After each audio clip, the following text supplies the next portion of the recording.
तो आज से हम लोग स्टार्ट करेंगे साइंस। ठीक है, साइंस के कितने पार्ट हैं? 3 पार्ट हम लोग पढ़ेंगे। बायोलॉजी यानी जीव विज्ञान,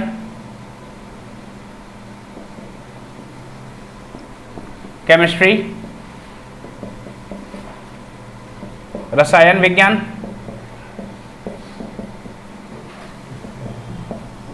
and third one is physics, मतलब भौतिक विज्ञान। ये तीनों सब्जेक्ट हम लोग सीरियल वाइज क्लियर करेंगे। सबसे पहले हम लोग बायोलॉजी से स्टार्ट करेंगे इसमें। अब इसमें आप लोग कोई भी एग्जाम दे सकते हैं, चाहे आप ग्रुप डी दे रहे हो, चाहे आप स्टेट सर्विसेज दे रहे हो, या एसएससी दे रहे हो, लेखपाल दे रहे हो, ये आपके सभी एग्जाम्स में आपको यूजफुल रहेगा। तो इसको बड़े ध्यान से आप लोग पढ़ेंगे, कोई दिक्कत नहीं होगी। आप बस पढ़ना स्टार्ट करें और साथ में डेली रिवीजन करेंगे। ठीक है, हम लोग आज कहाँ से स्टार्ट करेंगे? Today we will start with biology यानी जीव विज्ञान। तो बायोलॉजी है क्या? बायोलॉजी एक 2 ग्रीक वर्ड से मिलकर बना है। Is a Greek word which is consist of 2 words, that is BIOS plus logos. ये 2 शब्दों से मिलकर बना है।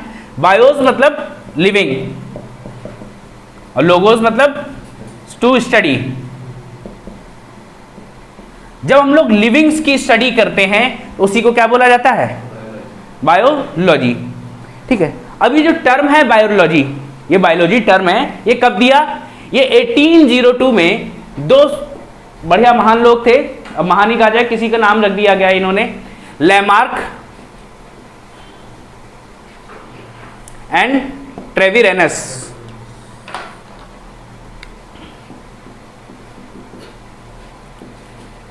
दो लोगों ने मिलकर 1802 में बायोलॉजी का नामकरण किया। ठीक, then father of biology, who is known as father of biology? Father of biology is known as Aristotle. Aristotle is known as father of biology.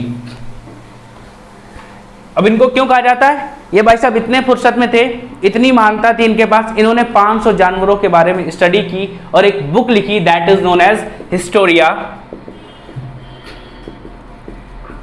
एनिमेलियम या Animalia. He wrote a book Historia Animalia. Then तो ये term किसने दिया biology? Lamarck and Treviranus ने। Greek word है, that means study of living, सजीवों का अध्ययन।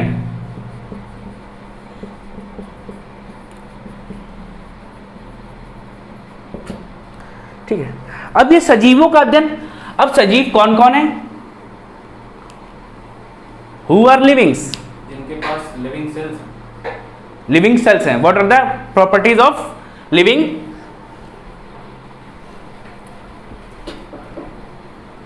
लिविंग की प्रॉपर्टीज क्या है? एक तो भैया ने बताया सेल्स, और क्या क्या हो सकता है भैया? आप में और इस मार्कर में या इस बोर्ड में क्या डिफरेंस है? सांस ले रहे हो? ये सांस लेगा? नहीं लेगा, रेस्पिरेशन। ठीक है,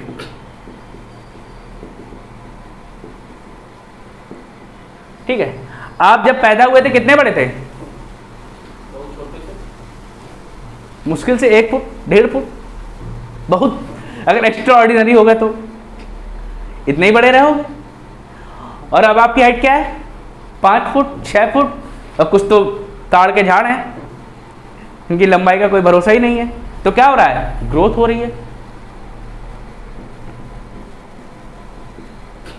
देन अब आपके बॉडी में केमिकल रिएक्शंस होती हैं?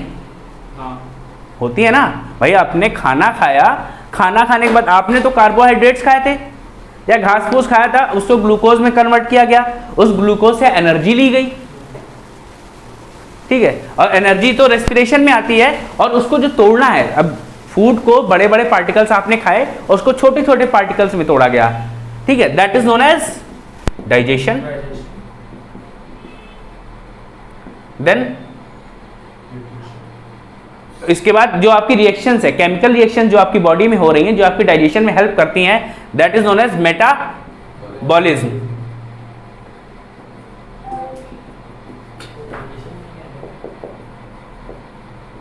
ठीक है,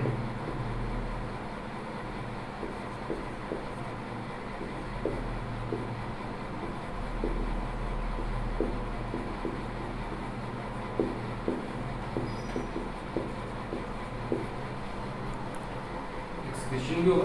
हाँ। और क्या क्या होगा, आपने खाना खाया, खाना खाने के बाद जो इससे इंपॉर्टेंट मटेरियल था भाई, केमिकल रिएक्शन हुई, जो जरूरी चीज थी वो हमारी बॉडी एब्जॉर्ब कर लेती है, लेकिन जो वेस्ट होता है वो हम डेली सुबह मोशन के लिए जाते हैं, फ्रेश होते हैं, तो वहां क्या होता है, हम अपना वेस्ट मटेरियल बॉडी से बाहर निकाल देते हैं। अगर वो वेस्ट मटेरियल हम बॉडी में नहीं निकलेगा तो क्या होगा, हम बीमार हो जाएंगे।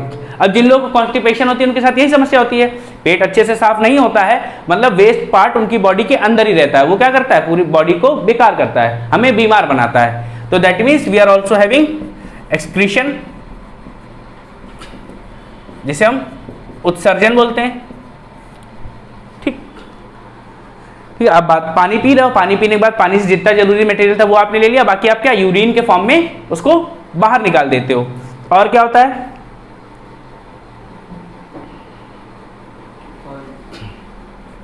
रिप्रोडक्शन, ये भी important है, reproduction।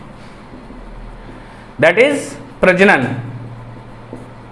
अब आप क्या करते हैं, आप अपने ही जैसे ऑफस्प्रिंग को बनाते हैं। आपके माता पिता क्या ह्यूमन है, और उनसे जो संतान उत्पन्न हुई वो भी ह्यूमन है, आप ह्यूमन है, और आपसे जो संतान होगी वो भी ह्यूमन होगी। अब पेड़ों से जो रिप्रोडक्शन होता है उसमें क्या बनते हैं, पेड़ बनते हैं। जानवर जब रिप्रोडक्शन करते हैं तो जानवर बनते हैं, घोड़ा घोड़े को जन्म देता है, बंदर बंदर को जन्म देता है, इंसान इंसान को जन्म देता है। ठीक है, तो इसे क्या बोलते हैं, reproduction. Capacity of to produce offspring of itself, अपने जैसा ही किसी को बनाना, उसको क्या कहा जाएगा, प्रजनन या रिप्रोडक्शन बोलते हैं। ओके, और क्या होता है हमारी बॉडी में, सेंसिटिविटी यानी संवेदनशीलता। संवेदनशीलता में क्या है भैया, आपको कमरे में क्या हो जाए, एकदम से गर्मी लगने लगे तो क्या लगता है, गर्म फील हो रहा है। गर्म कहाँ फील होगा, आपकी बॉडी में फील होता है। बदबू आने लगे, आपकी नाक तुरंत काम करने लगती है। आंखें देख रही हैं, कोई आपके बारे में कुछ पीछे से बोल दे, दूसरे की बात सुनाई न दे, अपनी बात कोई बोल तो तुरंत कान में चली जाएगी। ये क्या है, हमारे सेंसरी ऑर्गन्स हैं। जीभ, टंग क्या कर रही है, अलग अलग मीठा खट्टा कड़वा सारे टेस्ट वर्ड्स हैं उसमें, तो वो सब कौन बताता है, ये सेंसरी ऑर्गन्स हैं हमारे। ठीक है, और क्या है हमारी बॉडी में, और क्या होता है, एडॉप्टेशन, दैट इज अनुकूलता। अनुकूलता क्या होती है, हम ह्यूमंस हैं, आप यहाँ खूब भयानक रेगिस्तान में गर्म जगह रहते हो तो भी आप खुद को वहाँ एडजस्ट कर लेते हो, और कुछ लोग खूब ठंडी जगह पे रह रहे हैं वो भी खुद को एडजस्ट कर लेते हैं, वो तुरंत अपना क्या करेंगे, मोटे मोटे कपड़े भेड़ के ऊन के पहनने लगते हैं, और यहाँ पे आके हाफ पैंट पहने घूम रहे हैं। तो ये क्या है, ये एडॉप्टेशन है। और सबसे बड़ी बात क्या, इन सब की एक लाइफ साइकिल होती है। कोई दिक्कत भाई, हर इंसान जो पैदा हुआ है वो क्या है, उसकी मृत्यु निश्चित है, कोई अमर नहीं है, बस आत्मा अमर है, शरीर नष्ट हो के ही रहेगा। कहते हैं ह्यूमन लाइफ में क्या है, 60 से 65 साल तक एवरेज लाइफ है आजकल। कोई दिक्कत, इसमें कुछ नोट करना है। ये क्या है, characteristics of a living organism.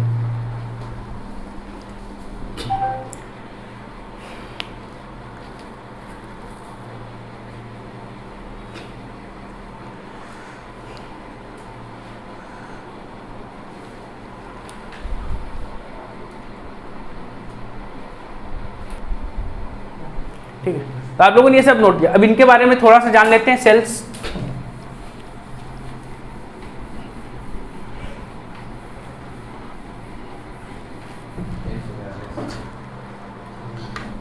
अब देखो जो सेल्स हैं, सेल थ्योरी दी गई थी 1839 में, स्लाइडेन एंड स्वान ने cell theory the.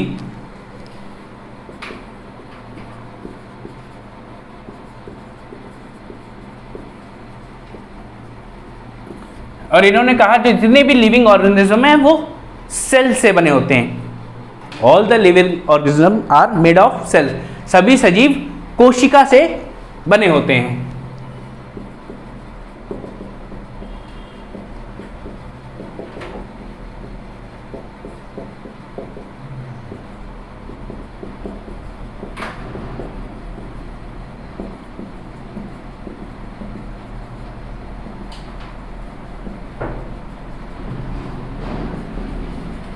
Cell. Okay, all livings are made up of cell. That's why it is known as basic unit of life. Cell को क्या कहा जाता है? बेसिक यूनिट ऑफ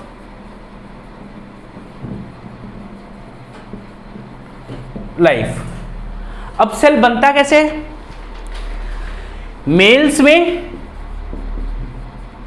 स्पर्म होता है, ठीक है। मेल क्या करते हैं? मेल और फीमेल के गैमीट सेल होते हैं, दैट मीन प्रजनन कोशिका। प्रजनन कोशिका मेल्स में होती हैं,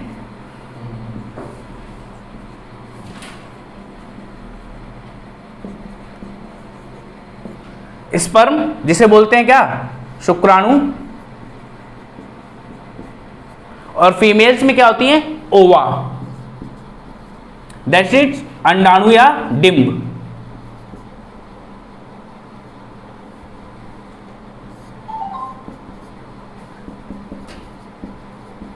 ठीक है कि ये क्या है? फीमेल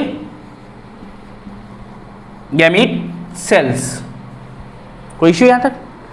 जब ये दोनों मिलते हैं, और ये दोनों कैसे मिलेंगे? जब मेल और फीमेल के सेक्सुअल ऑर्गन्स आपस में मिलते हैं तो मेल्स में निकलता है स्पर्म्स और फीमेल्स में ओवा। और ये दोनों मिलते हैं, मिलने के बाद इन दोनों में एक प्रोसेस होती है that is known as fertilisation.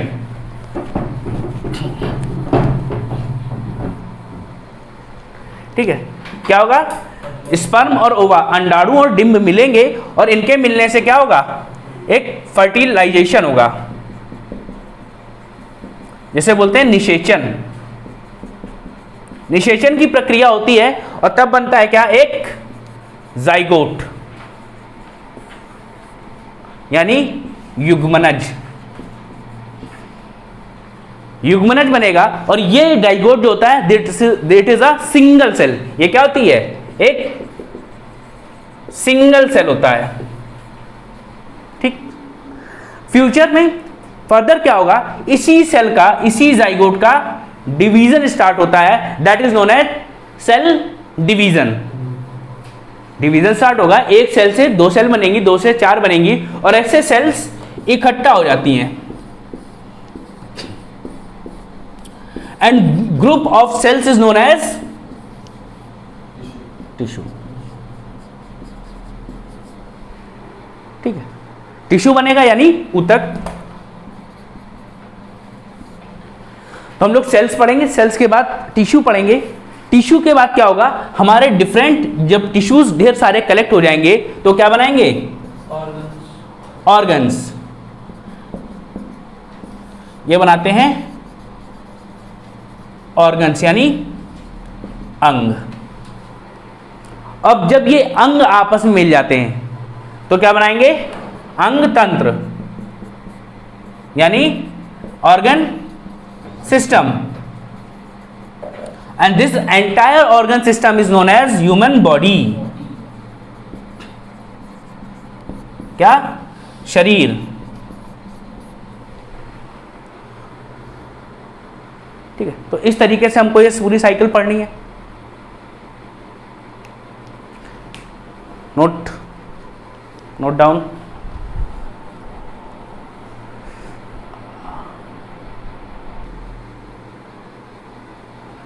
तो हम लोग ये स्टार्ट करने से पहले हम लोग जरा सिलेबस पे डिस्कशन कर लेते हैं। सिलेबस में हम लोग क्या क्या पढ़ने वाले हैं।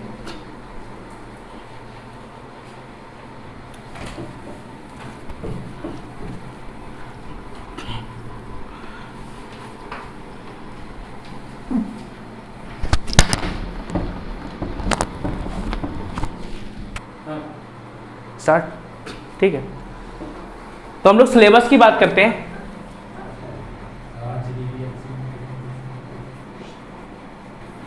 सिलेबस में देखो हम लोग को सबसे बायोलॉजी में अलग अलग सेक्शंस पढ़ने हैं। सबसे पहले हमको पढ़ना है बॉटनी, नहीं सॉरी, सबसे पहले हम लोग जूलॉजी पढ़ेंगे, ठीक है। Who is the father of zoology? Aristotle. अरस्तु ही जूलॉजी के जनक है।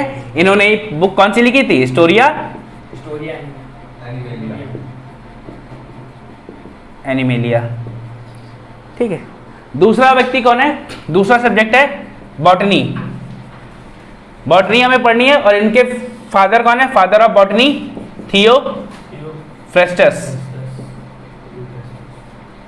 ठीक है। इन्होंने 500 पौधों पे डिस्कशन किया, इन्होंने 500 एनिमल पे डिस्कशन किया, 500 प्लांट्स पे, और इनकी बुक्स का नाम क्या है? हिस्टोरिया प्लांटेरम, ठीक है।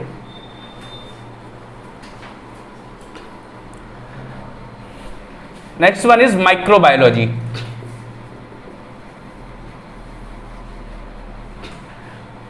यानी सूक्ष्म विज्ञान।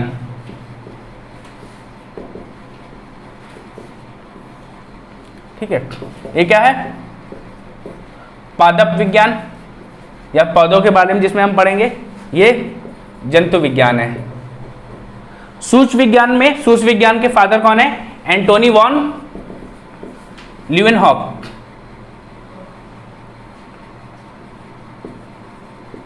इनको फादर क्यों कहा जाता है? ये भाई साहब ने पहली बार बैक्टीरिया की डिस्कवरी इन्होंने की थी। He is the one who observe the bacteria for the first time, ठीक है।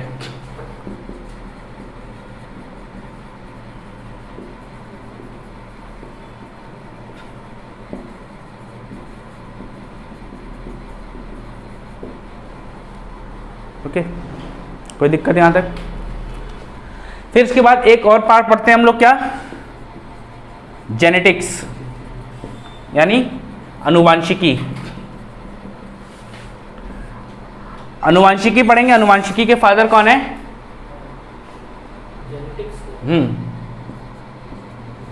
ग्रेगर जॉन मेंडल, यही है ना?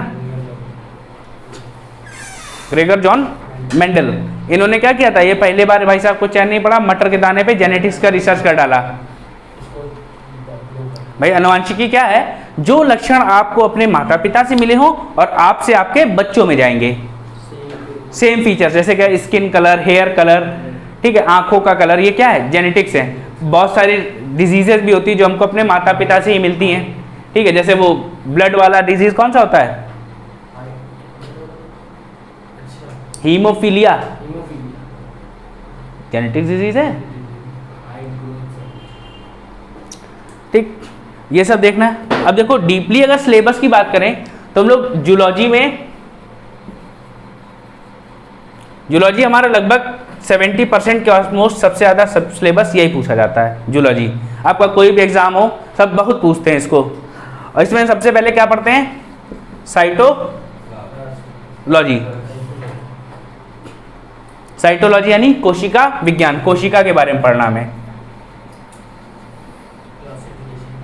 क्लासिफिकेशन है सिलेबस, अगर हम देख रहे हैं तो उसकी बात कर रहे हैं, ठीक है। देन इसके बाद हम लोग बॉडी में हमारे अलग अलग टिश्यूज की बात करेंगे।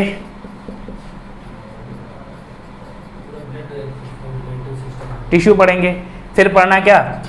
सर्कुलेटरी सिस्टम,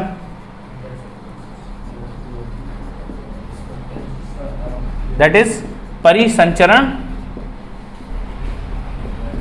तंत्र, okay.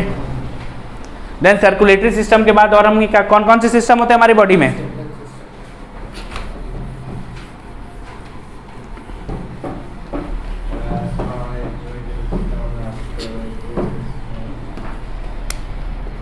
Skeleton system,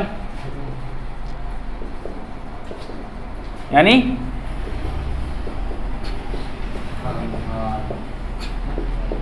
muscular system,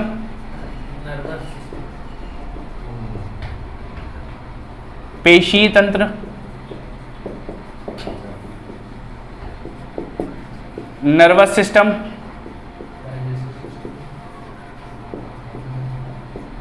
तंत्रिका तंत्र,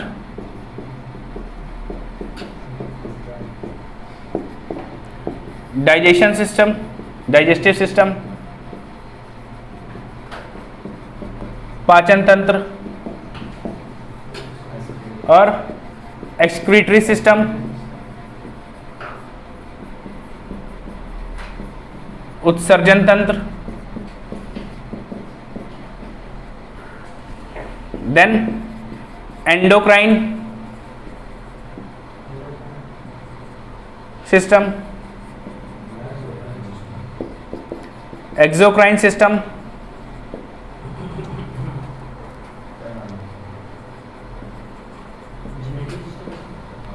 रेस्पिरेटरी सिस्टम,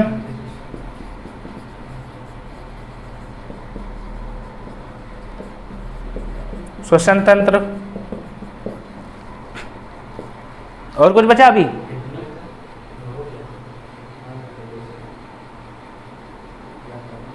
एक्सक्रीटरी सिस्टम में आएगा वो तो ना।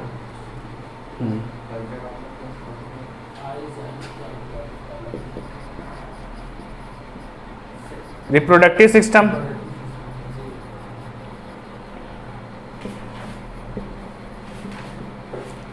जनन तंत्र, प्रजनन तंत्र,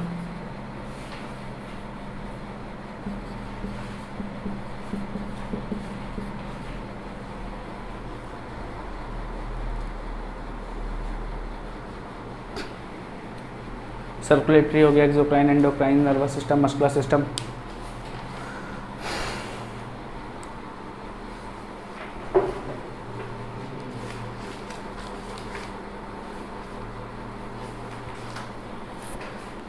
इसके अलावा और हम लोग क्या पढ़ सकते हैं इसमें? और पढ़ेंगे हम लोग न्यूट्रिशन, एनिमल किंगडम। इतना सब हम लोग किसमें पढ़ना है? जूलॉजी में।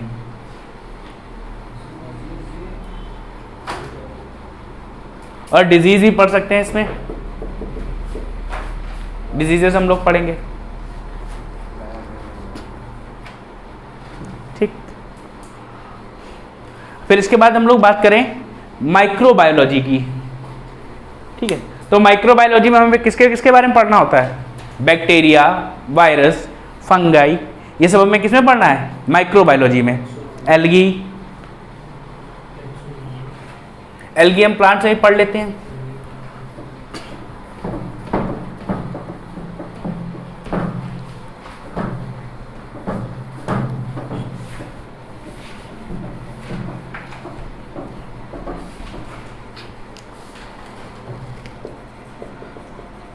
माइक्रोबायोलॉजी में क्या पढ़ना हम लोगों को? वायरस, विषाणु, बहुत फेमस रहा अभी पिछले अपने 2-3 सालों में, तो बिल्कुल गदर काट दिया वायरस ने, है ना। वायरस क्या होते हैं? वायरस में सेल होता है?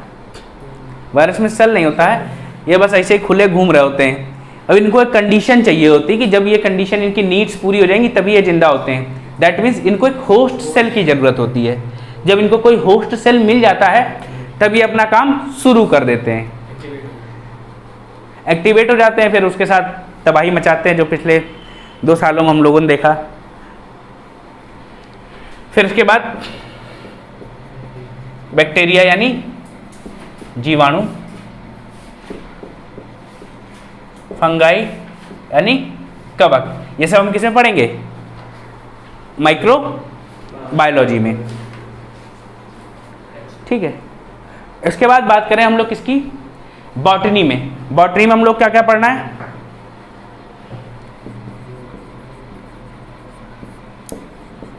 प्लांट क्लासिफिकेशन,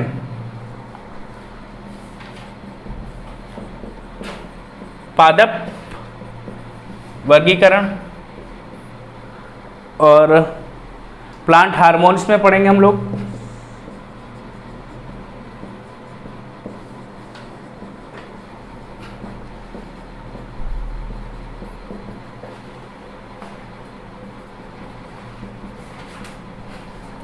प्लांट डिजीज पढ़ेंगे,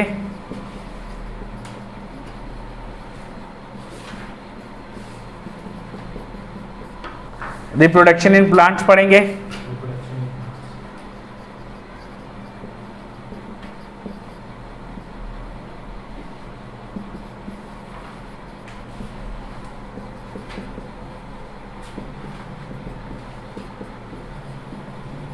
प्लांट मॉर्फोलॉजी ठीक है। प्लांट न्यूट्रिशन पढ़ेंगे, प्लांटेशन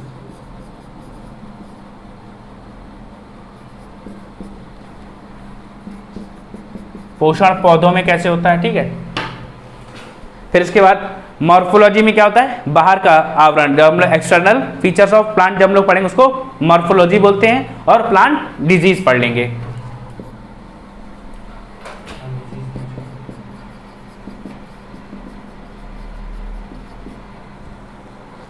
लिख चुके हैं प्लांट डिजीज, ठीक है। तो हमें इतना सब पढ़ना है, ये हमारा इंट्रोडक्शन है आज की क्लास में। कल से हम लोग स्टार्ट करेंगे साइटोलॉजी यानी कोशिका विज्ञान, वहां से पढ़ना स्टार्ट करेंगे और बेसिक से हम लोग पूरा इसको धीरे से खत्म कर लेंगे।